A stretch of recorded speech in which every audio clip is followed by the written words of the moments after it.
Welcome to the Charleston Chicks podcast, where life gets better, bolder, and a little bit bonkers. We're three fierce, fabulous, and 50-something women who've been there, done that, and got the battle scars and laugh lines to prove it. Think of us as your go-to girlfriends, dishing out real talk on friendship, love, career, and connection. Because let's be honest, life after 45 is where the magic really happens. From navigating reinvention to new careers, dating, marriage, and surviving hot flashes with style, we're here to laugh, share, and dive deep into all the messy, magical moments of midlife. So grab your favorite drink, get comfy, and let's dive into the conversations you actually want to have. Because at this stage, we're not holding back, and neither should you. Welcome to the Charleston Chicks. We're so glad you have joined us today. We are going to talk about the lies we were taught and how to unlearn them. Well, this is a big one, I think, particularly for Gen X women. And so I'll start with what comes to mind for me is the you can have it all, which sounds great on paper. You can have it all. You can have a career if that's what you want to have, because we were the first generation of women that really fully entered the workplace, like prominently, right? And so, yeah, you can have a career and you can have a marriage and motherhood and all of those things. And so we just like ambitiously entered our careers and our professions and said, great, we'll, get a job and get married and have kids. And what was left unsaid and addressed was that there's trade-offs to that. And the structural reality at the time is the workplace was still is structured around a male breadwinner with a spouse at home. And so flexibility wasn't built into the system. So you're a working mom. Not a whole lot back when, we began our careers in the 90s. There's work from remote work. There's no such thing. No such thing. Not a thing. There's flexibility was just not a thing at all. And then child care still is extremely expensive, but it was still incredibly expensive back then. And your child care was your problem. As mostly as a female, your child care was your problem. So your child is sick. That's your problem to figure out because you're expected to be at work. So the structural reality did not support those dual roles, unfortunately. And then on top of that, the emotional and domestic labor it still is disproportionately female. And so now what you have, what I experienced, and I think most of us experienced, is we're going into the workplace and we are doing that full time, and we're also full-time running a household. Yeah. And our partners did not, there's always exceptions, but primarily did not then meet us. We're doing all of that labor as well as working as much as our partners. I know I did. And that was a very common experience for our age.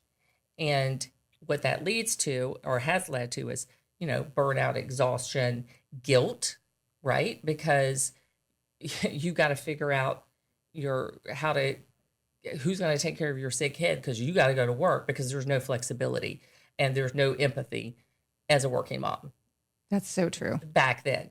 Now I work in HR now in the work. I feel like there's definitely a shift, but the lie, that was really a lie. We were told that you can have it all, but you have to figure out how to make that work in the structure that already exists. And the burnout and exhaustion that we faced was real. And I think that I experienced that. I don't know about you guys. Yeah, I think that we can have it all, but I've learned not at the same time. Yeah. And when I do something like we all do, we give it our 100% all. And that's even if, we're working, and then if I'm preparing food for my kids, it's not just, I mean, once in a while it has to be like popping chicken nuggets in the oven, and I certainly love chicken nuggets. But we've kind of gotten out of that phase. But ideally, I'd love to cook for them and cook for my family. To me, that's showing love, and I want to eat well and eat healthy. But if I do that, that means that I have to stop work at 3 o'clock and to have dinner ready by 6 o'clock. I don't care if it's fast meals or quick and easy meals. It's still 3 hours, the slicing and dicing and the cooking time. And it's always a choice. I mean, I even say it around the house. I say it to my husband that, what should I be today? Am I a career woman? Am I a mom? It's very, very challenging. And I don't think that there is balance. I think you just have to find what is the priority in this season of your life and make adjustments around it. And then times things are priorities. So we just came off of a 2-week vacation in December. I did not work for those 2 weeks, but my priority was my family and my kids and my son home from college and my other one off of school. And I was fully present, and wonderfully so. And I was not present at work. But now this week it's back at work. And my kids, I told them, I'm sorry, I'm not around. I'm working all the time. And they actually said, thank you. Thank you for working so hard for us. So it's not everything all at once. That you can have, let's say, a 10 out of 10 in every bucket. But it's figuring out what your priorities are in whatever season of life you're in. Everyone talks about balance, and it's like you said, there's really no real balance. I work so many hours. If I have to come home and cook too, I would rather not. I'd rather not eat, because it's too much work for me to have to cook for 3 of us. I'm like, you just figure it out. Leftovers, pick something up. I used to love to cook. I hate cooking now. Because it's like you talk about how you love cooking for your family. I don't want to cook. I feel so overworked, and then having to do that and be the mom and take care of the people I love. I have a really hard time finding that balance. If you didn't work, would you love to cook? Yes, Okay, 100%. So you still love to cook. It's that, but we can't spend that kind of time when we're focused on our careers as well. Right. So can't do that Monday through Friday, spending from 3 to 6. So like, what's the answer? Because I can't figure it out. I can't figure out how to do it.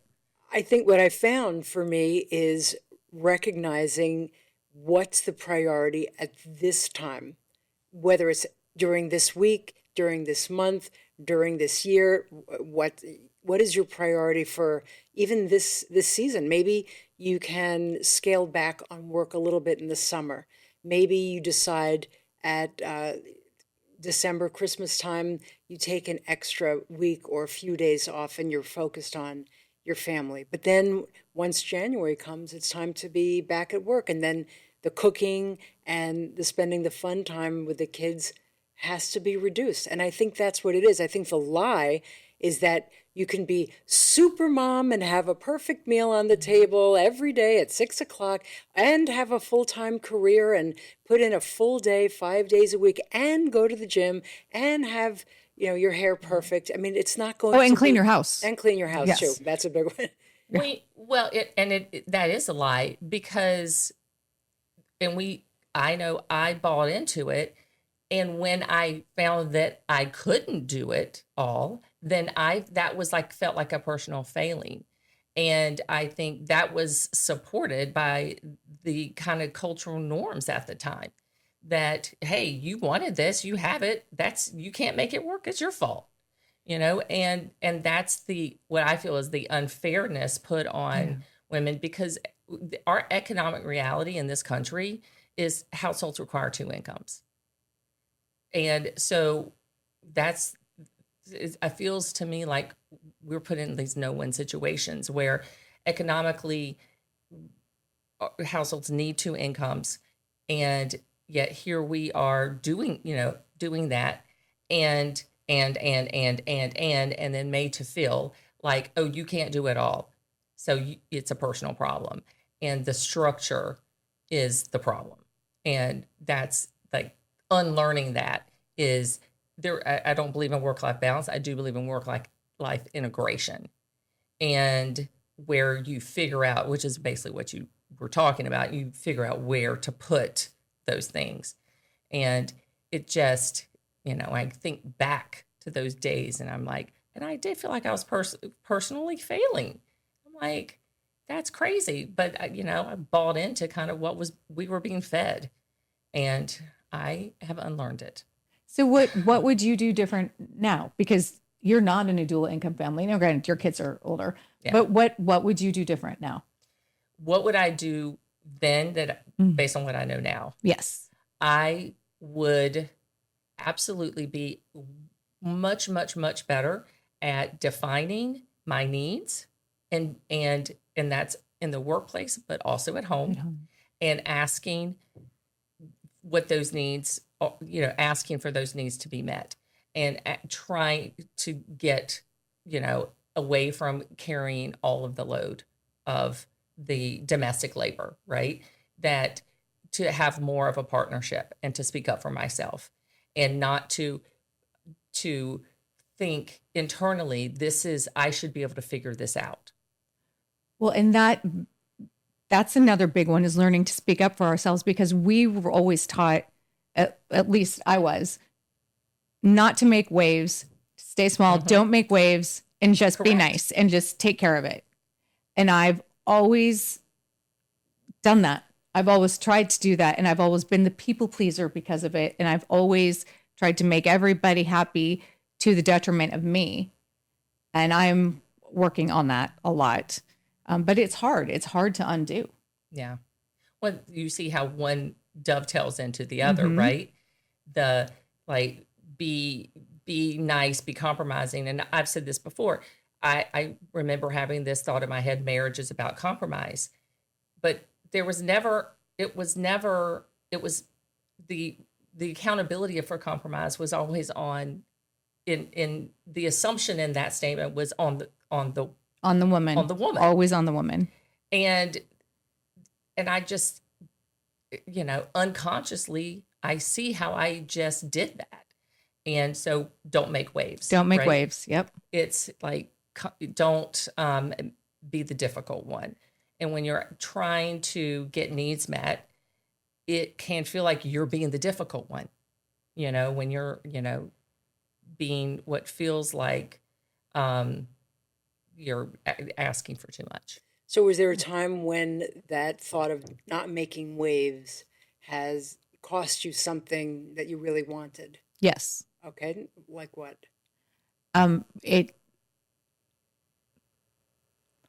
So the not making waves made me not talk about my needs or what I really needed, which then built up resentments in a romantic relationship. Okay. So like what? Can you maybe give us an example or? Oh, I can give you lots of examples. Examples you're comfortable sharing? Let's see.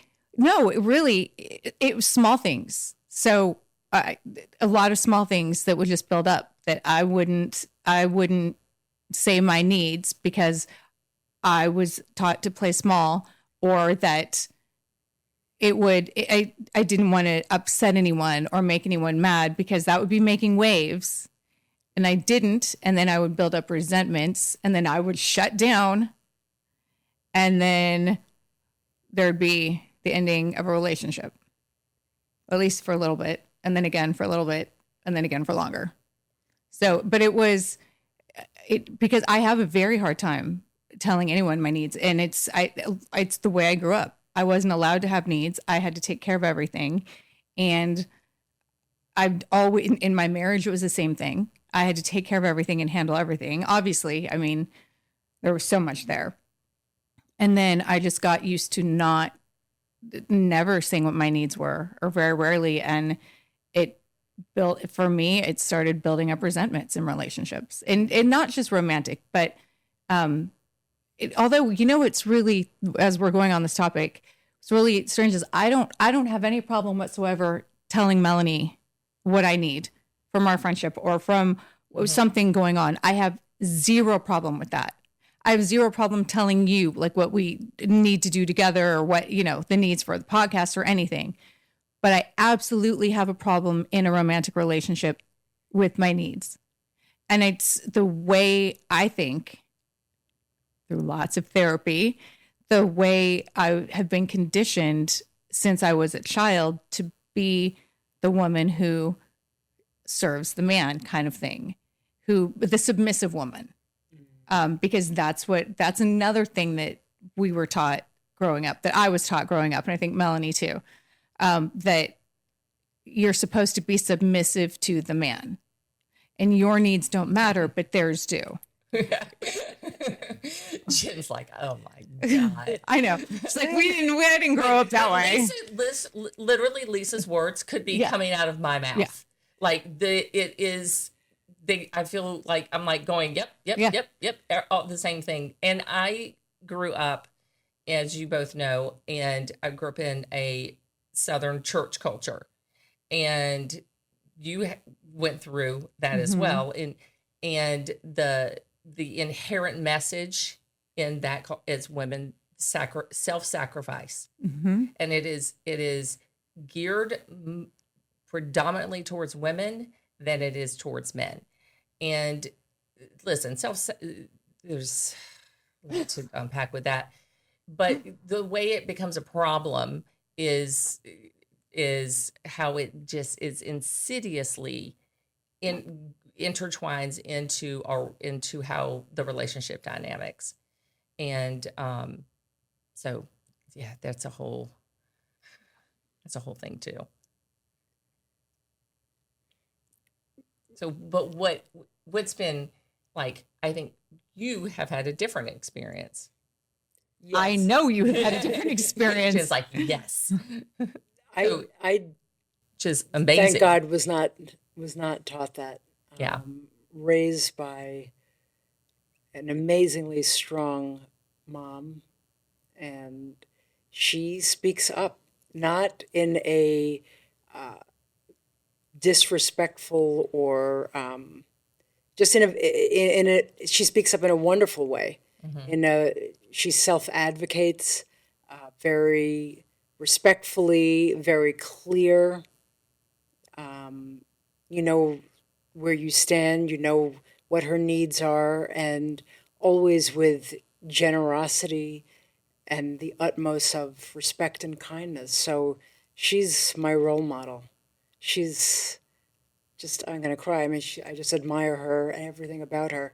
So that's beautiful. Yeah, I mean, just the best. So, and I love strong women. The rock stars I love are strong. Love you guys, strong women. Just everybody I choose, the women in my life, that's really something that I'm very interested in, being around that energy. It's powerful. Yeah. It is powerful. But let me be clear. The message in my home was very different than the message in the culture I lived in. Because my mother worked, had her own business growing up, very strong. But I did see her do I would say the majority of the domestic labor in the house. But she did have, for her generation and her marriage, had way more of a partnership with my dad than I probably anyone else that, so I saw that, but the culture I lived in, church culture that I lived in, and just the society culture I lived in, because I lived in the South, I grew up in South Carolina, was not that. And so it's interesting that despite what I saw, I still absorbed so much from what was around me, even though my home life was actually not exactly the same as that, but you had a different home life and outside culture. Yeah, I don't even know how, I guess I learned it from the home, but I don't even know how it came to be that I also got married later than you did. And I think True. that's a big deal. I'll never forget. I agree with that. Yeah, I was in college, and one of the assistant music professor. So I was, let's say, 20, and she was in her early 30s, very pretty. And I looked at her like, oh, like a big sister. And I always wanted to have a big sister. And she was talking to me, and she had just come out of a divorce. And she told me, Jen, do not get married until you're at least 30. She said, you can't even imagine how much you change between 20 and 30. And I didn't believe it at the time, but I also internalized it. On one hand, I was like, I can't imagine I'm going to change. I'm going to be the same person. But I also, it stayed with me. And I met my husband, it was 3 months before my 30th birthday. And so we got married, I was 31. And so it did stay with me. And I did see that through. And maybe there is something to that too, because think there is. I was more formed and more developed. Yes. And you know yourself more. And then you can show up knowing what your needs are and maybe able to communicate that. I don't know. Maybe that could be a difference. Oh, I would have married someone completely different at 30 than I did in my early 20s. 100%. Or would have just not gotten married because I was a completely different person. I probably wouldn't. I probably wouldn't have gotten married. I mean, I think about it now. I had been with, my spouse for 6 years before I ever got married. I got married at 25. I think if I had not been in that relationship, I sometimes think I might not have ever I always wanted to have kids, but I actually never had great big fairy tale dreams about being married, which is, I'm like, I don't know why. But so I think I sometimes wonder, gosh, I wonder if I would have ever actually gotten married and I would have been someone who chose that career and never, it's neither here nor there. I'm happy my life is what it is. But I think that advice you got, I never got that advice. Did you ever get that advice? I didn't, but I do give that to my children. Oh, I tell my children all 100%. the time. I don't think my mom liked that I got that advice. I remember talking Really? I remember talking to her about that, and she I don't think liked it, but it stayed with me. And Why? Well, why didn't she like it? I mean, your mom is a strong woman. Yeah, she felt, I don't know, I know she's always talked about like time is passing. And so she knew I wanted to have a family. And I think there's a certain point, like if you don't pay attention to that, time does go very fast. And all of a sudden, you may find yourself like, just in anything, not even just having something kids. You actually wanted. Yes, or just in general, any dreams that we have, time passes. And if not now, then when? If we don't take action on our dreams, all of a sudden 5 years goes by and another 5 years. And whoa, maybe then that opportunity is not there in whatever area of life it was. Who knows? And so I think it was more that. It was like, don't wait if maybe you're ready sooner. It wasn't it wasn't that I should get married. She didn't have any set age at all. Yeah. It was not that. It was just more like, don't wait if the feeling is there. And you meet somebody, let's say, and you want to get married and you're 26. Like, you don't have to be. I think that's maybe where it came from. I don't know. I mean, there's a lot I was thinking about then. Because I had a boyfriend from 25 to 29, and we went back and forth the last year or two of that relationship, wondering, are we right for each other? I'm ready, you're not ready, you're not, vice versa. And it just so happened that I did hit the 30-year mark. Just worked out that way. And fulfilled that. So another thing that we were taught, what about this? Don't brag. Stay humble. Stay humble. Oh. Don't, Let's talk about how that shows up, especially for us women in our careers. It's basically stay small. Stay small. Don't let anybody. And ask for permission. Always ask for permission. Like, we should be waiting and asked to be invited to speak up. Like, those days are long gone. But yes, I definitely felt that way. So there's a big difference between bragging and communicating value. And that's something that I had to learn a lot and along the way. I remember many years ago, I was in a meeting giving a PR pitch to a potential new client. And how you do that is you show your media placements and you give the story of other clients who you got placed in media that the potential client is interested in being in. And I learned that if I didn't share about the work that I did and the great story angles I came up with and where we placed the client, that the potential client wouldn't know. I know it. And I think even if I'm telling you like, oh, I got this client in the New York Times, to me, I already feel like I'm bragging. But no, they want to hear that. They want to hear that. And to them, it's not bragging. It's me communicating my value. And that's something that is so important to learn. If we do not share and communicate our own value, nobody else is going to do that for us. And so we have to advocate for ourselves. It's not bragging. No, it's like you said, advocating. Yeah, but we definitely were not encouraged to speak up on ourselves and advocate for ourselves and on that behalf. And in some cases, like actively discouraged, right? I think I was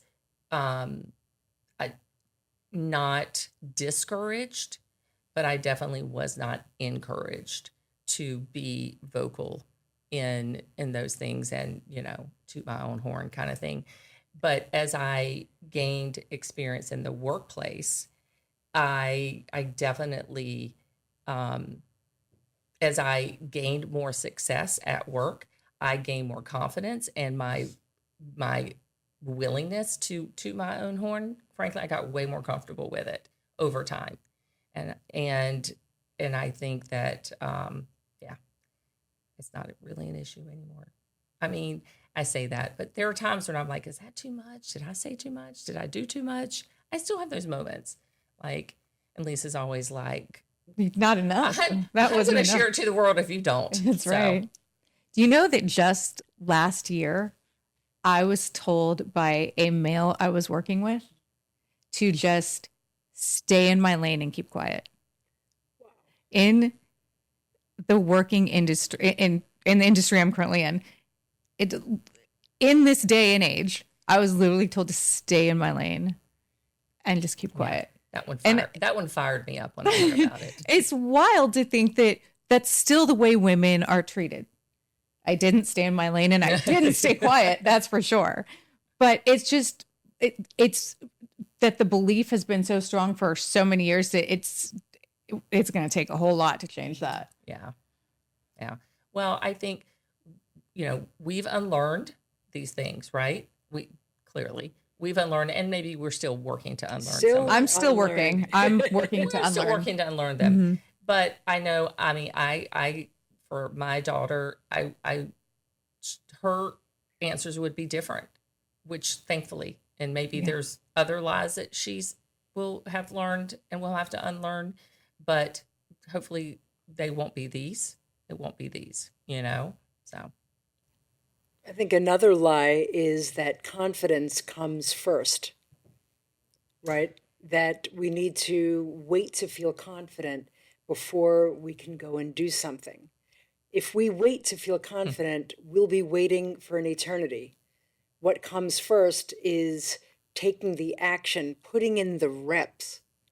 Yep. Mm-hmm. And then from doing that, we build that muscle and we become confident.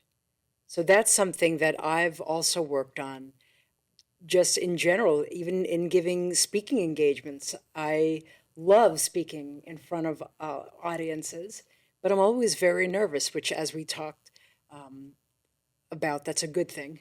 Yes. But it's really important to get out there and just do. And then as you do it, you realize, oh my gosh, I survived.